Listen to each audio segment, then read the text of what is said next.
Which one do you want to talk about? 1.1. Okay, and it's, Maria, it's 2.3. Okay, we'll just go through this. Okay, Dr. Baldwin? 2.1.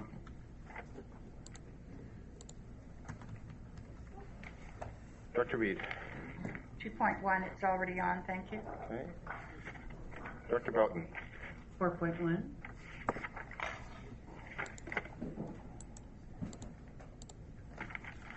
Okay, with the exception of 1.1, 2.1, 2.3, and 4.1, I'll entertain a motion to adopt the consent agenda. Moved and seconded.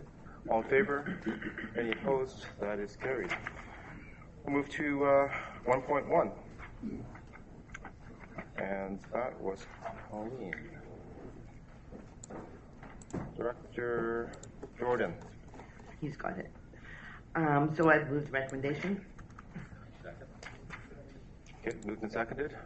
And as a member of the Finance Committee, just to speak to this, I wanted to thank staff. We've been looking at making some slight changes to the investment policy over a long term now, and I'm very appreciative of the work that has been done.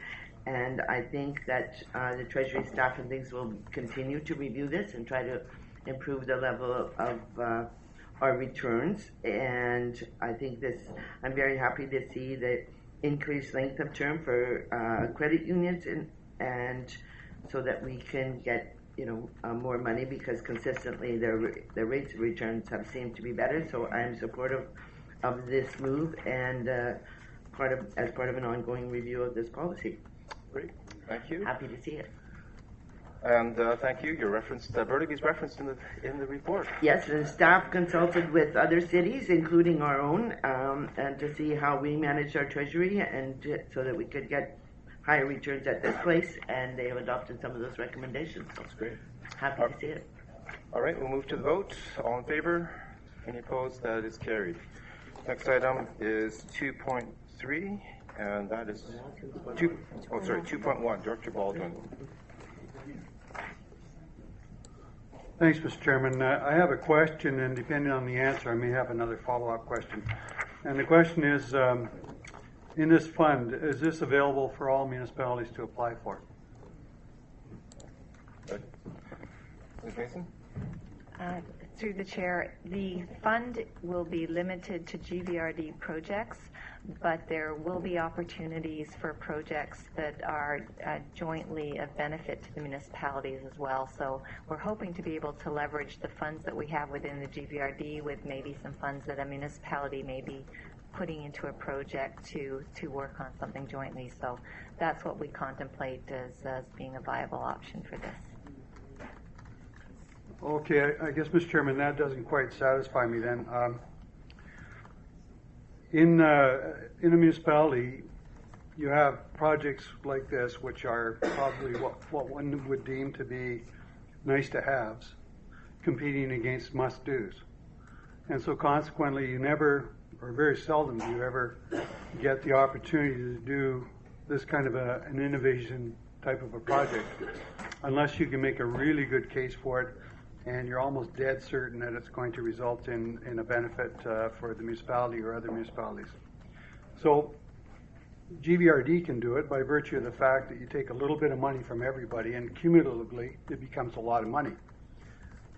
And it seems to me that since the money's coming from the municipalities, that the GVRD is not a governing body per se, that it is not another level of government. It merely requisitions money from the municipalities. That for the money to be used only by the GVRD staff with some limited access from municipalities is not right. And I would therefore suggest that the terms of reference be broadened to allow for municipalities to apply for the money as well, provided that what the project is that they're looking at, the innovative project, is one which might benefit other municipalities as well. It doesn't have to have a regional implication. It could have a provincial implication. It could even have a national implication. But I don't think that it should be retained almost solely by the GVRD. Okay. Thank you, Dr. Alden. Maybe just a motion to get it, move for seconder to get it on the floor. Moved and seconded. All right, just to give you the, as chair of the Intergov Committee, we considered this matter. Initially, it was thought that perhaps it would be an application process available to all municipalities and perhaps being spread out to the members. But after reflection, it was deemed that by the committee that it would be more beneficial to the region as a whole to center the initiatives at Metro, through Metro, and that there may be possibilities of partnership through Metro Vancouver, but rather than having it be a process where each municipality perhaps would have a very small share, because it would be limited in funds, we could actually, as Director Baldwin has put forward, put the money together to create a larger initiative that would benefit and test initiatives in the region and share that experience with member municipalities across the entire region. And it would have been likely, and it was the opinion of the committee, that it would have been likely a messy scenario of having municipalities compete against each other for a relatively small, limited pot of money on an annual basis, and it would have been, for political purposes, like the rotation of monies a little bit to everybody, and our projects might not have yielded the more substantial initiatives that Metro undertakes. And that was the reason why this initiative is being brought forward in the fashion that it is. So, Ms. Mason? And just to follow up on that, so it's GST rebate funds that are used to contribute to the sustainability fund, and we generate interest on that. It's about $600,000 a year that we anticipate that would be made available for innovation projects, and so that those decisions on any awarding of funding though would be coming back to the board. So it wouldn't be staff administered fund. It would actually be a board administered fund. We would review projects absolutely with our member municipalities. Those projects would come through the intergovernmental committees with recommendations to this board to award those funds on an annual basis.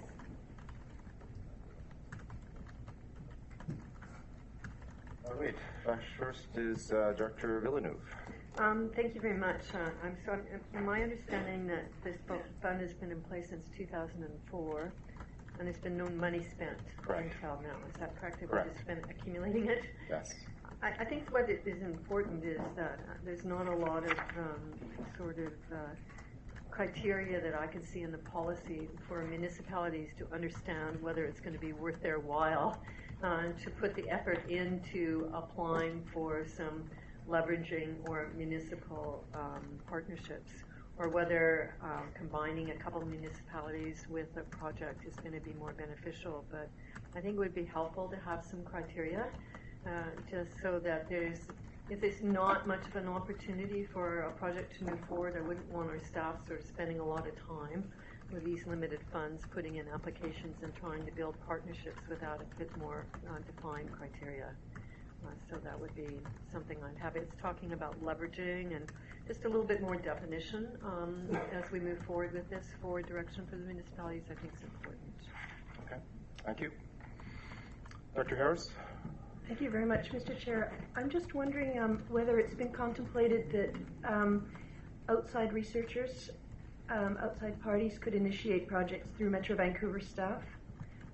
These researchers, I'm thinking of UBC or SFU researchers, are a further source of ideas, and wondered if it's been contemplated that they would either, indirectly, through working with Metro staff, be able to get access to funds. Ms. Mason? There's multiple innovation funds. So we have GVS and DD funds set up for solid waste and liquid waste, and we also have a separate fund for water. And under those funds, we are required to keep those monies within the governing bodies. We're not permitted to contribute to outside sources. The GVRD is a little bit different in terms of the legislation, so we're able to to contemplate that. So what we do work quite closely with UBC and other research bodies on a number of projects. As you know, we have the Anasis Wastewater Center that is engaged actively in research right now with UBC and with other research bodies. So I think there's absolutely opportunities to do that. We just have to make sure that we stay within the limits of the legislation in terms of we can't do direct contributions of those funds to outside bodies.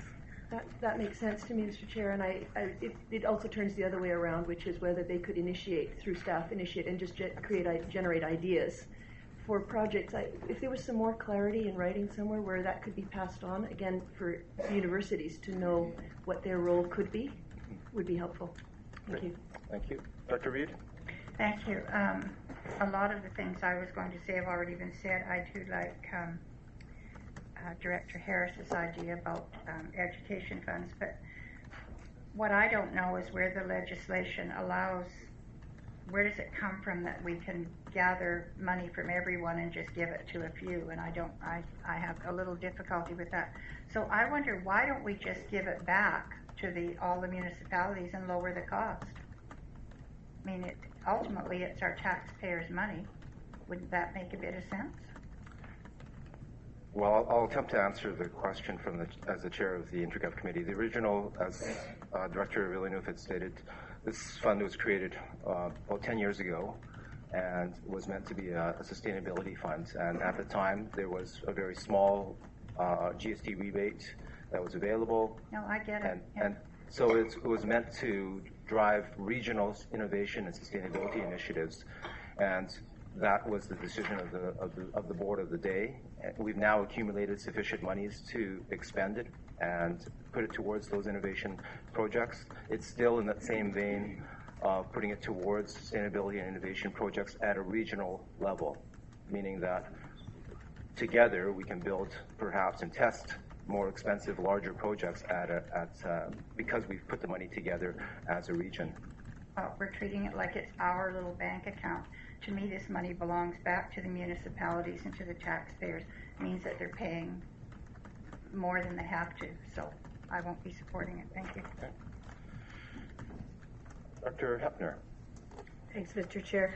I'm just wondering, one of the sections for leverage, just speaking to Director Villeneuve's comments, why could we not simply add leveraging change and municipal partnerships and put a little bit more criteria weight on that, so that those regional projects that have direct partnership involvement with other local governments would have a bit more weight? And I think that would resolve some of the angst being expressed around the table.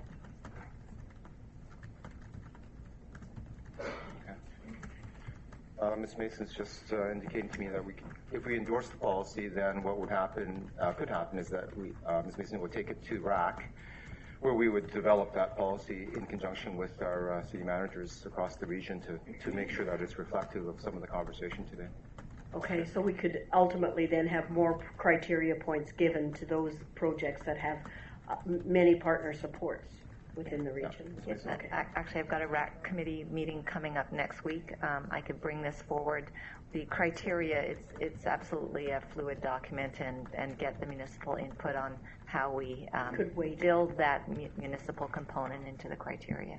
Thank you. Dr. Dakin. Thank you. When we did discuss this at, excuse me, at Intergov, we did talk about the funds and where they came from, and is it an appropriate amount, and the chair has covered that off well. I think that where I'm coming from is I think there is a potential there if the municipality, particularly on the utility side, the municipality can work with the region together. I think we can both benefit from these funds, and as part of the attachment, there is the criteria, and maybe Ms. Mason with RAC can fine tune that a little bit so that it would be a fairly quick and easy process for our staffs at the local level to work through this and see how it fits. But I think the criteria and the scoring numbers that are in there, I think, should be able to give our staff a clear indication on how we can fit it in and make it work. Thank you. Thank you. Director Deal. Yes, thanks very much. As has been stated, we did discuss this at some length at InterGov. I do support this, and I think that to respond to Director Reed's concerns, you look through the different criteria or the different descriptions of the types of projects, they really are the ones that are regional in nature as opposed to ones that are municipal in nature. And I think that having this extra leveraging power to add into some of our projects that may have some uncertainties or new technology emerging around climate change, around flood levels, around some of the issues that are listed off here, and housing and growth management, that require that intermunicipal, multi-municipal jurisdiction and cooperation. I think this fund is an excellent place for that. We have known that we've faced uncertainties as our technologies and as our environment is shifting and changing, as our population is growing, as our affordability becomes more of a challenge. And I think this fund will create an excellent place to top up some of the projects that we know are important at a regional level and to make sure that we're leveraging them to the greatest extent possible. So I do support the fund, and I think it's important at that regional level to take care of things that really aren't handleable or manageable or addressable at the local and municipal level. Thank you. Dr. Drew? Thank you, Mr. Chair. Under the circumstances, I think it would be advisable to get the input and the fine-tuning, quote-unquote, in terms of the criteria and et cetera from the municipal advisory committee before the policy is actually adopted. To say, well, we'll go away and fine-tune after the fact, to me, is sort of putting the cart before the horse, and that we should vet it with RAC and then bring it forward. Thank you. Okay. Dr. Baldwin? Thanks, Mr. Chairman. I would make that motion that it be referred directly to RAC before we deal with it, and let them take a look at it. As I said, my concern is that it's a pretty narrow scope for it. Regional projects are, generally speaking, water and sewer, but there's other stuff that municipalities do that the region does not do, and will never benefit from this fund unless it's modified. For example, you may say, what would it be like if we put a carbon fiber mat between the first and second lifts of paving? Would that reduce the cracking and so on? And we'll never do that because GVRD does not do that stuff, but the municipalities do. So there are a lot of things that are going to be left by the by if the municipalities cannot participate. And the money does come from the municipalities, it does not come from the metro. So I would make that motion that it be referred to RAC first.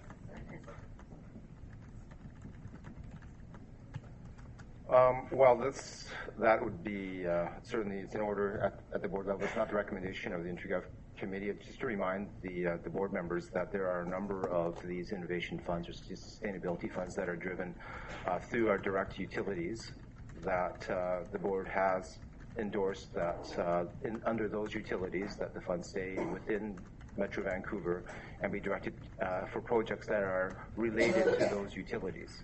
In this instance, because it is the GVRD component, that it's not related to a direct utility, the conversation at the committee level was to look for Metro Vancouver projects that are driven at the regional level. And some flexibility, I think, is absolutely in order in terms of working with RAC and our local municipalities, local government, to find the best fit, and but also remembering that it is a Metro Vancouver-led initiative. So it's been moved and seconded, though, so we'll entertain discussion on the amendment to send it back to staff. Any discussion on? It's to staff. Is it to RAC? To staff to talk to RAC. I'm assuming that we're not directly corresponding with RAC. Okay, seeing no, Director Stewart. There you go. I was actually down for the last one, and I'll rephrase it so that it fits this motion. I'd like them to also consider the question that was asked by 3 members here. Do we have the legislative authority to essentially collect a little bit from some of our funds, which is this is what it's doing, and hold it in abeyance for some other purpose? And that's I think the challenge, or at least the question I heard from three directors. Just for clarity, Director Stewart, When you say we collect a little bit of funds, what do you mean by that? This is the GST rebate, and then surplus funds for end of operating has been vended into this pot of money. It's not an ongoing collection. I understand that. So what we're saying is we're taking some of the money that we, as a co-op of municipalities, ought to be spending on the things that we have legislative authority to spend it on. Okay. And instead we're using it for something else. I'm just asking, and I heard it from Director Reed, for example, I'm just asking the whole pan-municipal bylaw kinds of issues. Do we have the legislative authority to do it? Okay. Ms. Mason?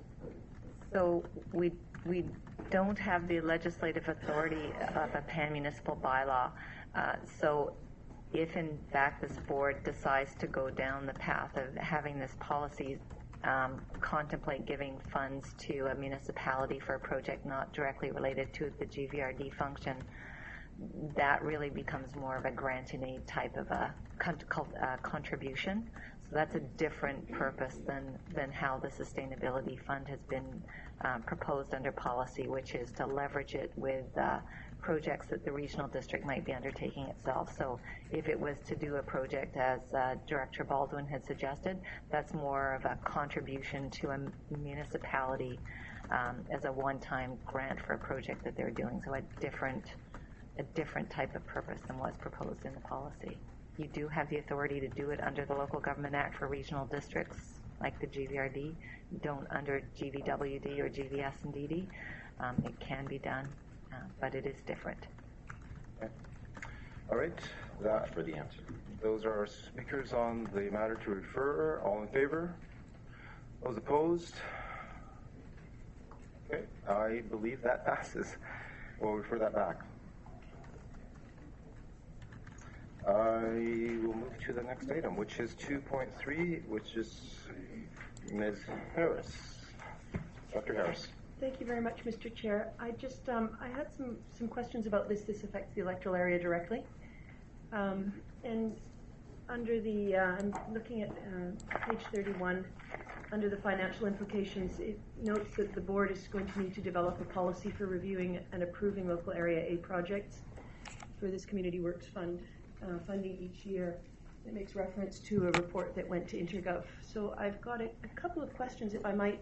One is, first I wanted to thank Ms. Mason. She brought it to my attention just a few days ago, and we had a short conversation about it. But I wondered whether there's a process already contemplated for the review and process to ensure that, how this is going to fold out. And I wanted to make sure that the electoral area director is aware of and involved in decisions that have a direct significance for the electoral area. Once again, and it's happened before, and I've brought it to the attention of this board, there are matters that come to Intergov which are of direct significance to the electoral area. It happened in the instance of the UEL governance change, where it was just a coincidence that I became aware of it at all. And I think that's a matter that we need to be resolving internally.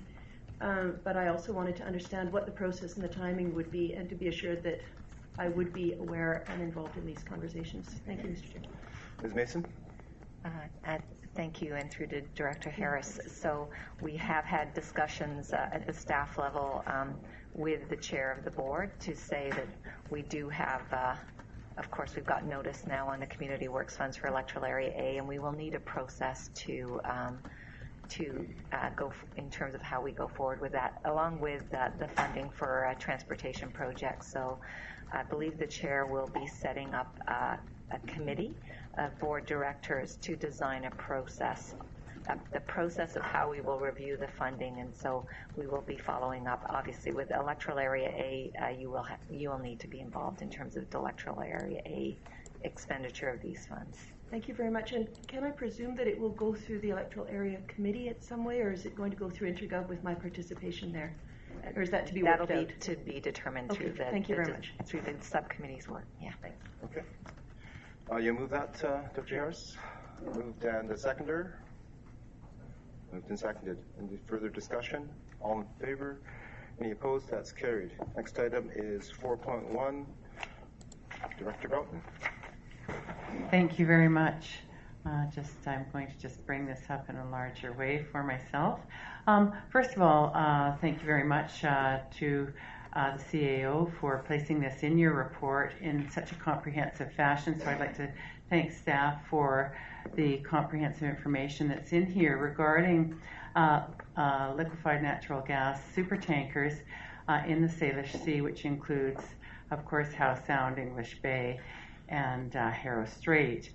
And the significance of the safety concerns that are being brought to our attention with regard to not only the LNG supertankers and the what's called the kill zone being 1.6 kilometers and the harm zone being 3.5 kilometers, but the combination, and that isn't in the literature, but it was within the presentation. There's a cumulative effect as well on the numbers of the projected change, and it's a fact-based change based on Port Metro's projections of the tanker traffic in that area.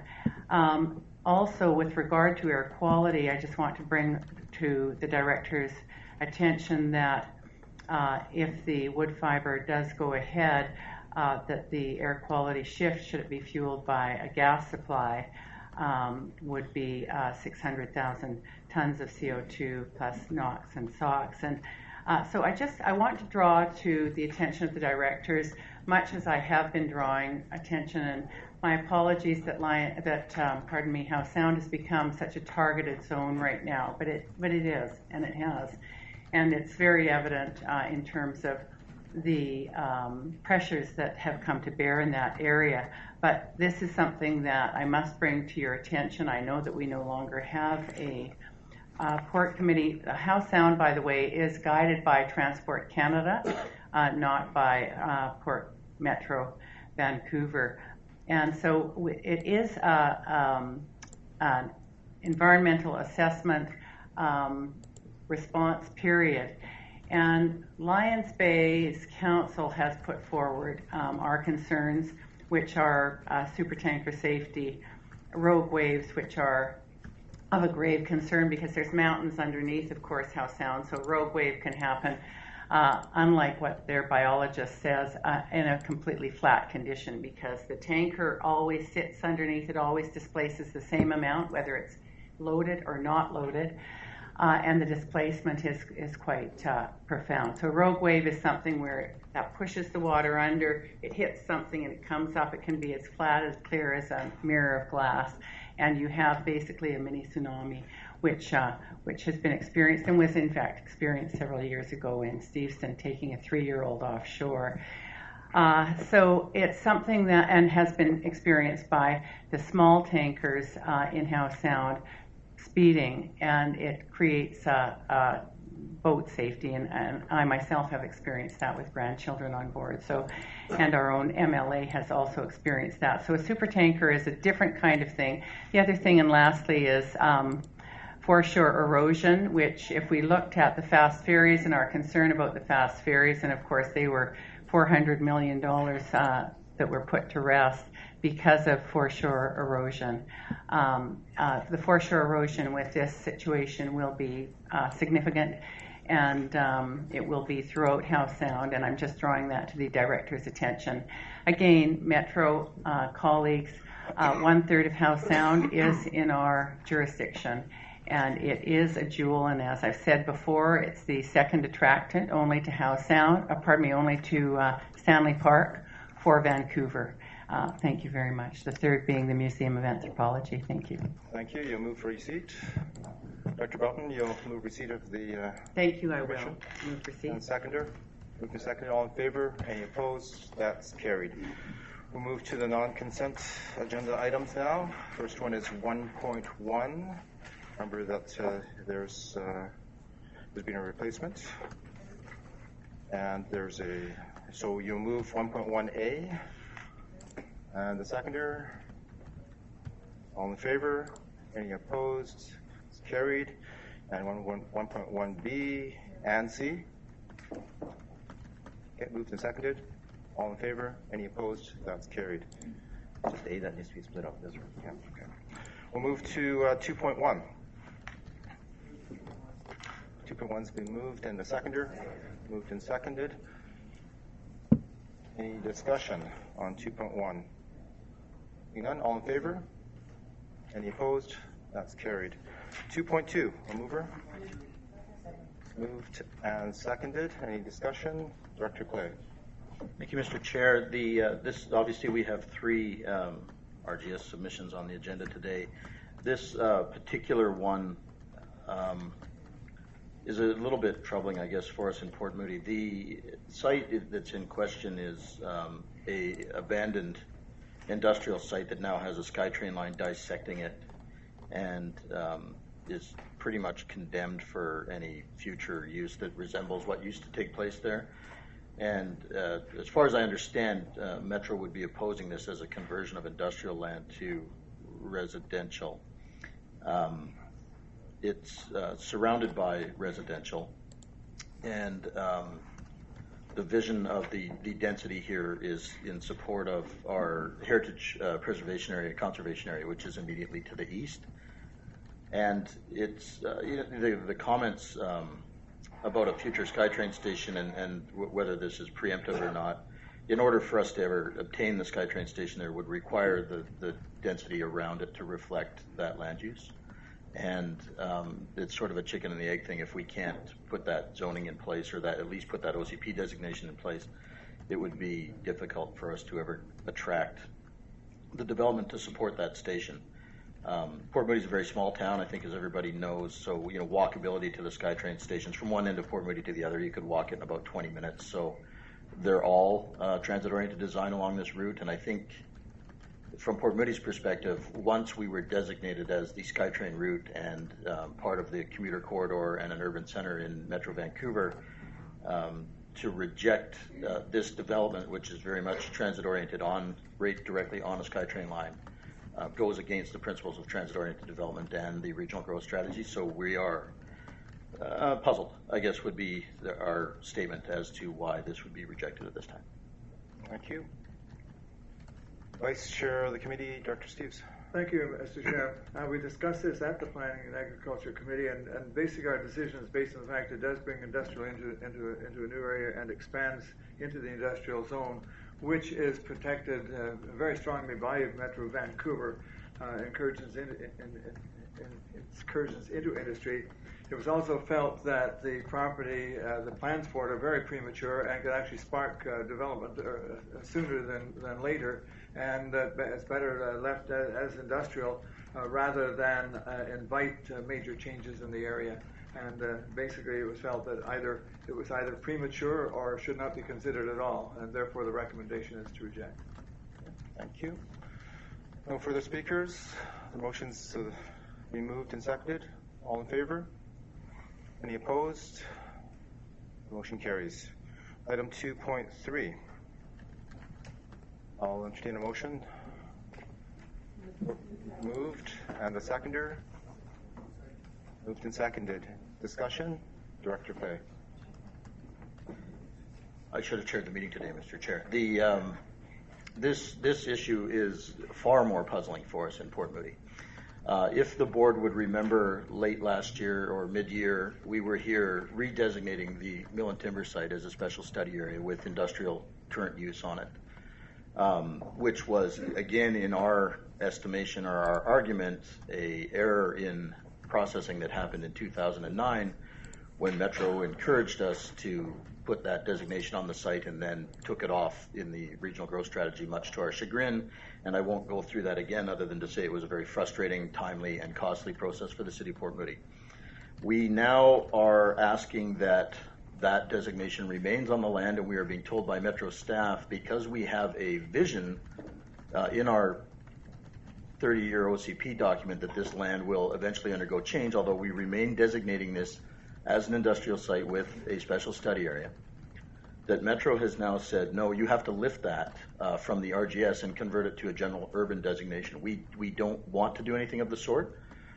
So we argued that. We then were convinced to put through this amendment by Metro staff to convert it to general urban against our request, and now we have Metro staff advising to reject that. So essentially what we feel is going on here is that Metro is rejecting their own request. We've never wanted any part of it. We would like the site to remain as it has been an industrial property with a special study area overlay on it. And so we are super confused on this one, why it's hitting the board like this. Maybe what we will do is just to have staff give some clarity on this initiative. A couple of points I think Dr. Clay made don't coincide with my reading of the report, but perhaps staff would just give some clarity. Essentially, if the OCP had retained an industrial designation for the special study area, there would be no requirement to go forward to Metro and request an amendment. The OCP actually redesignates the site as an oceanfront district, which contemplates an inclusion of residential uses. And because residential uses are not permitted in the industrial designation in Metro 2040, it does trigger the necessity for an amendment to the plan. Apparently there's a lot of enthusiasm. Yeah, Councillor Director Stevenson, you're out of order.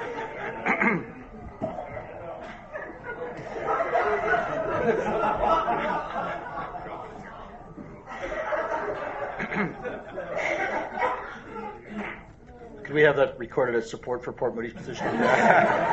So much so he ran out the door. Your support just ran out the door, Mike. Please continue.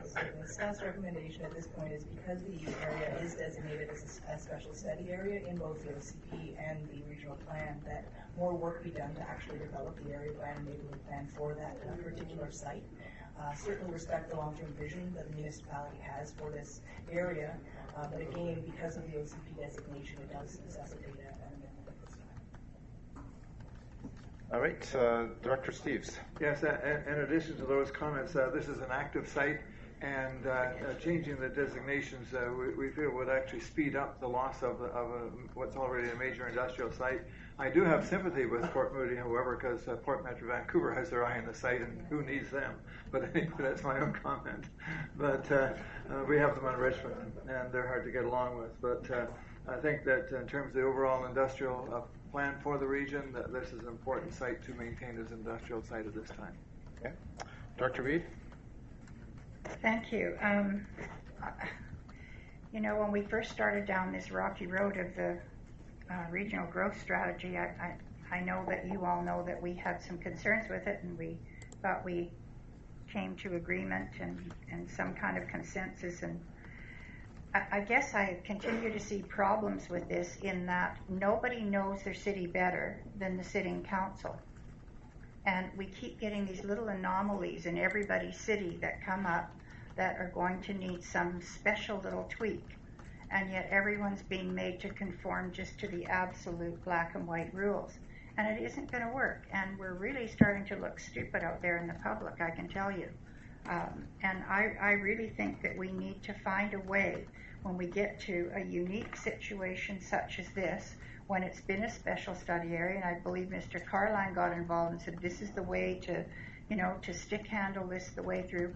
Why can't we just listen to the city instead of getting ourselves all in an uproar again and maybe going back to court, and then we'll wait for the next city to have some little dinky tiny piece of property that we have to get ourselves all flustered over and go back to court. It's just getting a bit ridiculous. So I think maybe it's we need to make a few changes, and we need to not be so strict on the conforming status that we have now. Thank you. Dr. Hepner? Thanks, Mr. Chair. So this, and we had a long discussion at the committee level around this. This is really a paper exercise, because Port Moody has firmly adopted, my understanding is, the OCP. No, so could they not then just go back and put that as a study area and identify within the OCP that the waterfront? So I don't understand why it's so difficult to resolve this, because Port Moody doesn't want it to be anything other than that which we have identified we'd like it to be, which is special study area for. So maybe if I could just get some clarification on what does Port Moody need to do to ensure that this can remain a special study area for the decades that they believe it will take before there's any shift in thinking about what they might want to do with it down the road. Heather? Thank you, through the chair. The challenge is that their OCP at this point is at third reading, and so we need to make a change to the OCP at this point, which would be a change to the designation to the site as Ocean Park District. It wouldn't necessitate removal of the vision statement at all in the OCP. Certainly the future-oriented vision statement would be applauded and recommended to stay. But unfortunately, the designation on the actual site would have to be redone, which would mean starting back at first reading again. So if I could just ask a follow-up question of Director Clay, why don't you do that? Okay. So we'll. Maybe, he'll is have that the not, yeah. He'll have the opportunity okay, at that thank time. you. Okay. I don't understand. Is that Director Tepner? Okay. And we'll move to Dr. Stone. Thank you. My question, I think, has already been largely answered, but I'll just maybe ask the question in a different way. The changes that Port Moody is proposing, I largely agree with. However, just based on our community, my community's approach to dealing with regional acceptance of changes in our zoning, we have to go through, because we're our regional body that we're answerable to for rezoning is the Islands Trust, and they're more restrictive in terms of zoning than even Metro Vancouver. So whenever we want to make a change that's significant, like the kind that Port Moody is proposing, we have to make changes to our OCP prior to it actually being submitted to the Islands Trust. So in the case of Port Moody, should they not procedurally be making changes to their OCP prior to bringing it forward to the board? That's the... Heather? They are following the procedure that they are required to follow. It's a question of now before us whether or not we accept their application, and the recommendation from staff is no, because it's premature in terms of its timing. But maybe just for clarity from Heather. Sure, thank you through the chair. Our RGS, as well as the amendment guidelines that go with it, do not stipulate whether a municipality has to submit an amendment after second reading or after public hearing and subsequent reading. However, our guidelines that were just passed by the board in May of this year voice a strong preference for it being after public hearing and subsequent reading. The board, when contemplating most recently the MK Delta application, which was submitted after second reading, actually sent it back to Delta and said, we will consider this after you conduct a public hearing and subsequent reading. So that's been the board direction to date. Okay.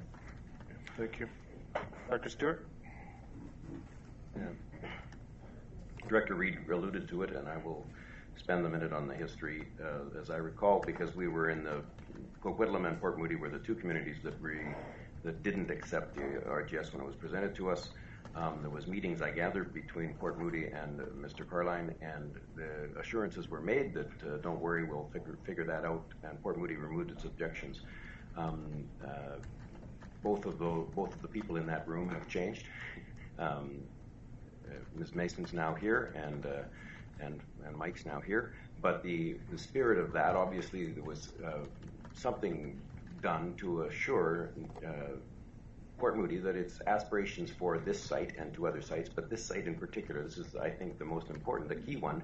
It's next to their downtown SkyTrain station. It's right on their downtown waterfront. It would be the equivalent of having a lumber mill next to the Bayshore Inn. And I think that we have to accede to Port Moody's aspirations. It was a study area. They've studied it. They've now put forward an OCP that reflects a vision for their waterfront that includes this. There's lots of their waterfront that remains industrial, but this particular one right next to their downtown SkyTrain station, which is under construction now, is a vision for a waterfront village. I support that concept. I too want to preserve industrial land, but I'm not certain that this is the right industrial site. And in any case, commitments were made. I voted against the last one, the Andres site, because that wasn't one of the three. It was a different, that has to be considered in the context of the RGS. This one has to be considered in the context of the commitments that were made to get Port Moody to sign on to the RGS. We can't change those. Thank you. Director Bolton. Thanks, Mr. Chairman. Just a cautionary note, I guess. Years ago, the region used to be responsible for regional planning, as all the other regional districts are. So every bylaw, every zoning bylaw from every municipality had to go through the region to get approved, which was an enormously painful process, both in terms of time and in terms of there was often a lot of conflict about what the regional planners thought was best for the world and what the municipal planners thought was best for their world. So consequently, regional planning was done away with, and a whole bunch of people left the regional district, and things changed. Now I see with the RGS this kind of thing creeping back in again, and I think we have to be very cautious about this, because I would hate to see us go through the same painful process that we went through back in the 80s or whenever it was, to go through this whole regional planning exercise where the regional planners have a vision which may be different from that of the municipal councils, and that inherent conflict is going to lead to some real problems here. So I think we have to be very, very cautious about this whole process, and maybe back off a little bit on some of these interpretations. Thank you. Dr. Drew? Thank you, Mr. Chair. I just want to echo the comments from Coquitlam about the commitments that were made to Port Moody. Commitments were made, and it was really a condition of securing consensus on the regional growth strategy, and I think it's incumbent upon Metro Vancouver now to honor those commitments, and so I'll be voting against this motion. Dr. Reimer. A question to staff. As I had remembered the commitment was the special study area commitment, not a commitment to change industrial to general urban. Heather? Through the chair, the commitment made in July of last year, in 2013, was the addition of 3 special study areas in Port Moody. That's an overlay, and it doesn't change the underlying designation in the plan. Certainly indicates that there is an area where a municipality has aspirations for a land use change in the future, but it doesn't change the analysis that will come forward when an application comes forward around it being converted from industrial to another use. And staff are not concerned about the special study area. In fact, very supportive of the special study area designation. It's the change of industrial to general urban that's the issue. That's correct. The special study area overlay does sort of intimate that there will be significant planning on a site, and this, both in terms of what is already acknowledged, it still remains to be done. And so staff has essentially respectfully suggested that with the intent of both the OCP and the regional special study area, that work continue, and that if there is an assessment that those lands are no longer needed in regional inventory, industrial inventory, and some work around securing that western transit station, then it might be an appropriate time to come forward with an application. Thank you. Well, with that information, Chairperson, I am supportive of staff's recommendation. I think the commitment, I know the commitment was around a special study area, and Port Moody and Metro and staff and everybody seems to agree that that's a good idea. In terms of the industrial to general urban change, I don't feel like I have enough information yet. It sounds like Port Moody is very committed to going to more detailed planning in that area, which is great. I'm generally supportive of a change at some point, but without knowing what that change would be outside of a very high-level vision statement, it's not possible for me to vote to change the land use designation at this point. Thank you. Dr. Ferguson. Yeah, thank you, Mr. Chair. I think I agree with some of the comments made by Director Baldwin, indicating historically the route and path of regional planning, and now how we've got to where we are right now. And I have to agree that certainly municipalities have a better pulse and sense of how to govern and to zone or rezone their jurisdictions and larger areas like Metro. But I do also I guess empathize with the Port Moody folk, because they're trying to follow a particular direction that would best suit their community. And I really believe there's an awful lot of changes and or discussions we need to do with regional growth and how we're going to deliver that to make it the best for this region for everybody, not just single use. Thank you. Thank you. Next is Director Harris. Thanks very much, Mr. Chair. As I listen to these comments, I think we've got a reason. The reason we've got these designations for the regional level is because there's a recognition that both agricultural and industrial land obviously under pressure, and there may not be enough of it.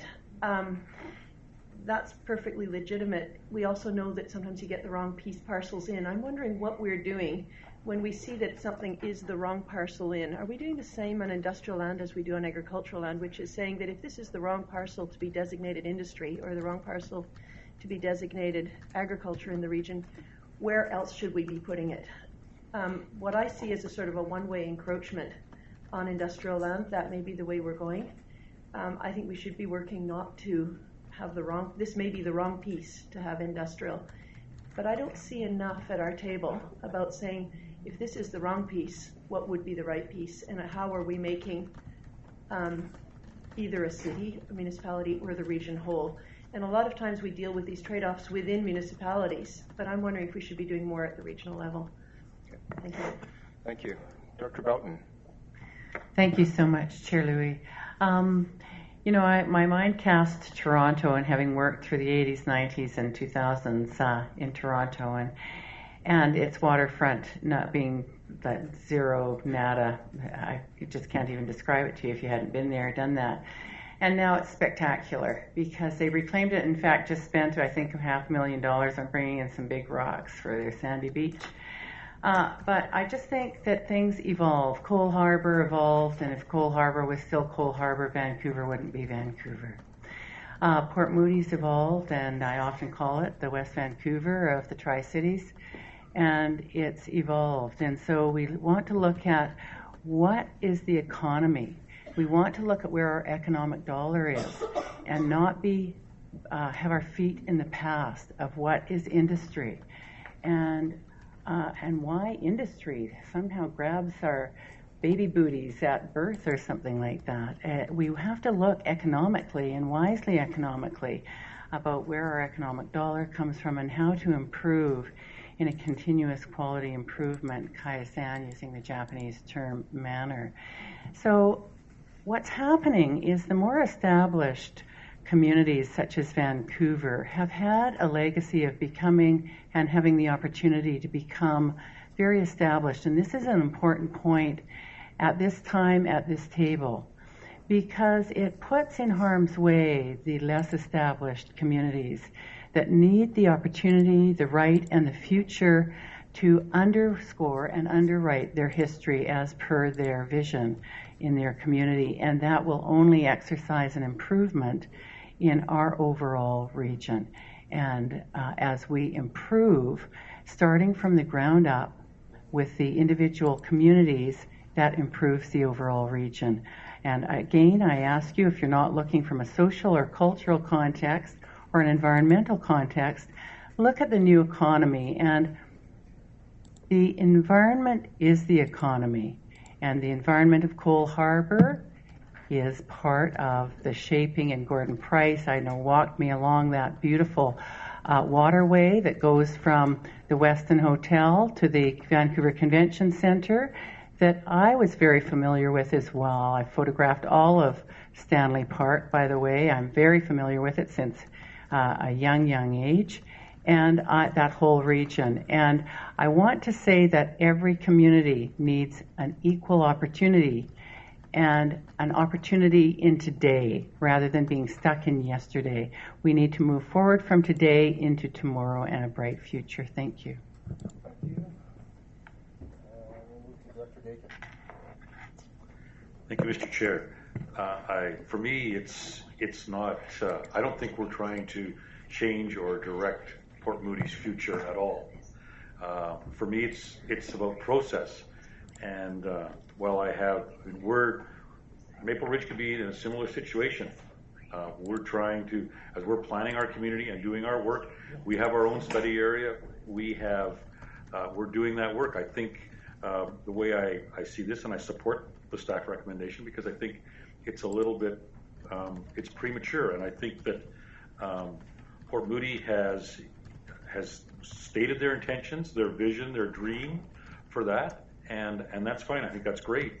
But I think it needs to just it needs to fit into that that designation. Our study area in Maple Ridge is quite frankly right now agriculture, and it's with the study area overlay on it. Once we've completed that work, then we'll come to the region and we'll change that designation. But I think it's not about trying to change Port Moody's dreams or aspirations. It's about process for me, and that's why I'm supporting the staff recommendation. Thank you. Thank you, Director Dakin. Director Masato. Thanks, Mr. Chair. I also too be supporting staff recommendation. I think Port Moody's done an amazing job with the Newport Village, and a lot of their planning has been, exemplary. I think they've done a great job in many areas. However, even in their own staff report, it points out that more detailed planning is necessary to determine the most appropriate uses for this area, and that's in their report. So I think more work needs to be done before we actually get to the step of looking at some more urban use of this industrial site. So I'll be supporting staff report in this regard. Thank you. Director Clay. Thank you, Mr. Chair. I'm going to repeat what I said before, because while I appreciate people who think they're supporting what Port Moody wants to do, we don't want to do that. We did not ask for this amendment to convert this land and to remove the RGS special study area. Metro staff directed our staff to prepare this amendment.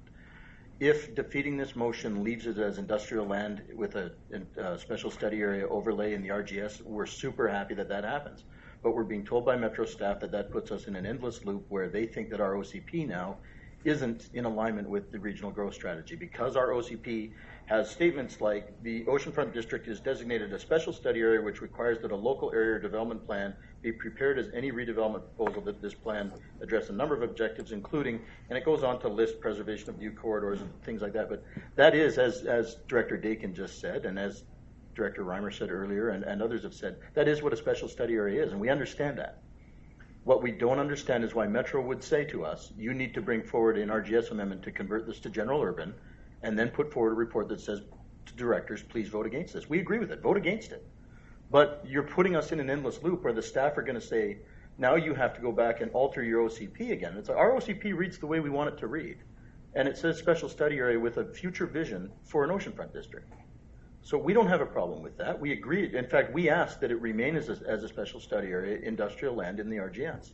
So we're not ahead of ourselves. We're not trying to do anything outside of normal planning. We will come back to the board, and I will vociferously in 10 years, because I'll still be here, arguing for that development when we bring it forward. One election at a time, Mike. But this meeting will still be on. When we're caught in this endless loop where there's nothing we can do. We aren't the ones who wanted to amend the RGS. We were told that we had to because our OCP didn't align with it, and we altered our OCP from where we started it to make it very clear. We took out any reference to density, to form of development, to heights, and we said it is a special study area. And in the future, here's what our vision includes. But that's what OCPs are, and that's what the regional growth strategy is, and that's what special study areas are. So if you defeat this, somebody needs to tell me, where do we go from there? Because then that means we go back to being an industrial site in the RGS with a special study or overlay, and I'll walk out of this room happy. But then you're going to phone me in 3 weeks and tell me that I need to alter my OCP. And that loop will never finish. Okay. Thank you. And we'll move to staff. Neil's going to explain what Metro Vancouver has been telling Port Moody and give us some clarity. Certainly, Mr. Chair. If the site had not been redesignated in the OCP, if it had been left as industrial with a special study area, which was part of the staff-to-staff discussion, there would have been no requirement to come forward to Metro Vancouver for an amendment. Maybe Mr. Foley, who's here from Port Moody, can clarify the existing designation in the OCP. Okay. Chair, that's correct. The draft OCP that's now in third reading does include a new land use designation for the mill and timber site, and that is Oceanfront District, which does include a residential component.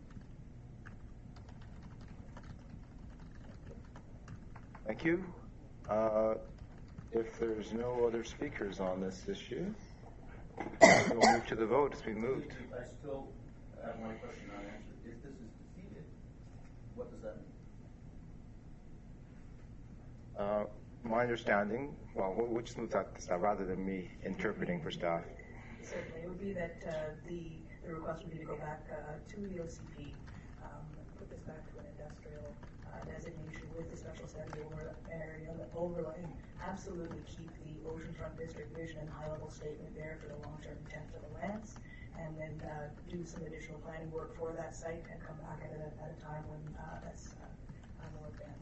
Or in the alternative, that Port Moody undertake a detailed planning That's and a 10-year process. and bring it forward. And so I believe staff's position is that it's still in order for you to undertake the process as outlined in the RGS, but you need to undertake that detailed planning in order to make that change, not come and have that designation change in advance of that detailed planning.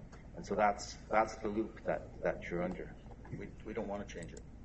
Okay, so that's the issue that's before the board. Seeing no further speakers on the recommendation that's been moved and seconded, all in favor? Those opposed? That motion carries. Thank you. Motion to close. Moved and seconded. Discussion, all in favor? Any opposed? That's carried. Motion to adjourn. Moved and seconded. All in favor? Any opposed? That's carried. Take my agenda.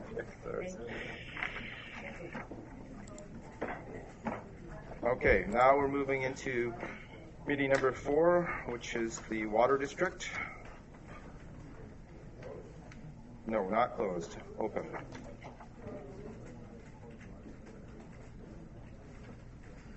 GVWD, meeting number 4. You're there, May. It's great. Just give everybody a chance to get there. Yeah. Paper, that's why. Okay, if everybody's there, we're in motion to adopt the GVWD agenda. Moved and seconded. All in favor? Any opposed? That's carried. We have a consent agenda. We don't have a consent agenda. We have one report. It's 1.1. Moved 1A. Moved and seconded. All in favor? Any opposed? That's carried. Moved B and C. Seconder. Moved and seconded. All in favor? Any opposed? That's carried. Resolution to close? No, there's no closed. Just adjourn. Moved adjournment, seconded. All in favor? Any opposed? That's carried. Thank you. Next is meeting number 5, GVS and DD. Thank you. Moved and seconded. All in favor? Any opposed? That's carried. We again have one report, 1.1. Moved and seconded. 1.1A. All in favor? Any opposed? That's carried. 1.1A and B and C. Be moved and seconded. All in favor? Any opposed? That is carried. Okay. Move adjournment. Moved and seconded. All in favor? Any opposed? That's carried. We are going to go in closed. So those of you that are just GVRD closed.